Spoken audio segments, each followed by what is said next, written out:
I'm Eric Parker. This morning on CT21, voting in the next election. We're talking about proposed changes in who can vote, how residents can register to vote, and efforts to stop voter suppression. Plus, the state's top prosecutor is standing by to talk about a bill to keep politics out of the courtroom. And we'll look at how COVID is impacting cases a year into the pandemic. Plus, in our Sunday Spotlight, he's inspiring a generation of kids to get out and help their neighbors in need by mowing their lawns for free. Rodney Smith Jr. will join us. It's all this Sunday, April the 11th. CT21 starts right now. From Channel 3, this is Connecticut's most watched current affairs program, CT21, with Eric Parker. Sponsored by Hartford Healthcare. Good morning. There has been a lot of national attention on voter rights after that controversial voting bill was signed into law in Georgia 2 weeks ago.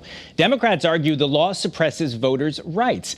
Many big businesses like Delta Airlines and Coca-Cola agree and are publicly condemning it. Major League Baseball has moved the All-Star game out of Atlanta in protest. This session, Connecticut lawmakers are moving to make changes to voting here that, well, they're much less controversial. Here to talk about those proposed changes is Secretary of the State Denise Merrill. Madam Secretary, thanks for being with us. We've heard so much talk about what happened in Georgia. So tell us, what's happening in Connecticut? Well, kind of the opposite of what's happening in Georgia, actually.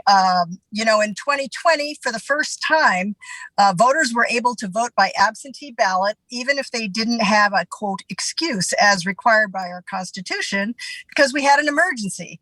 And the governor declared the emergency and said everyone could vote with an absentee ballot. And it was extremely successful. We had the highest voter turnout ever. And voters showed that they really like this option. So this year, we have introduced a constitutional amendment that would allow us to have voting by absentee ballot, vote by mail, whatever you want to call it, for all voters, regardless of having an excuse. So that's really moving in the opposite direction. We want it to be easier for people to vote, and we want more people voting.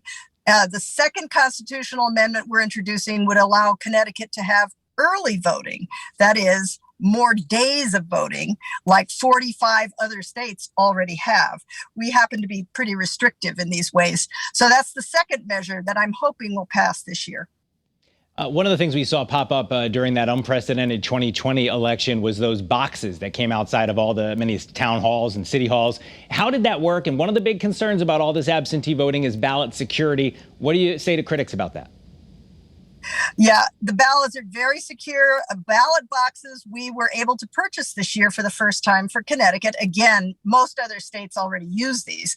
And they were for the convenience of voters because there was a lot of question about the U.S. Postal Service. People were very nervous about going in person to the polls because, of COVID. So they used the ballot boxes and they were very successful. They worked very well. And I'm hoping we can make them a permanent part of Connecticut's voting system. I led into this segment saying the changes here are much less controversial than what happened down in Georgia. One thing that does have some controversy, though, is changing what can be done with convicted criminals in voting. Explain that change and why people at home should care about this.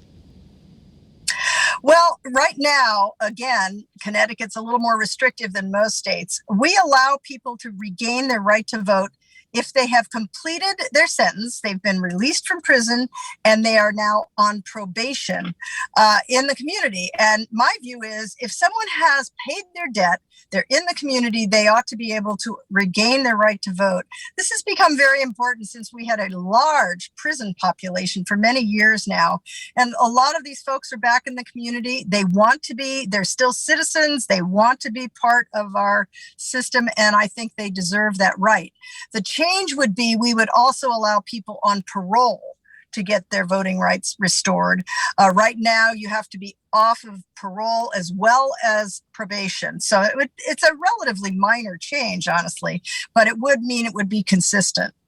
All right. So as we head into the next election, just as the expert in this, we only have about 30 seconds left. Do you think people should expect to see another unusual election when we head back to the ballot box, just in that things will be different once again? Oh, I certainly hope they will be different because it was a lot easier for people to vote. And everyone has the right to vote, particularly seniors who were so worried about COVID.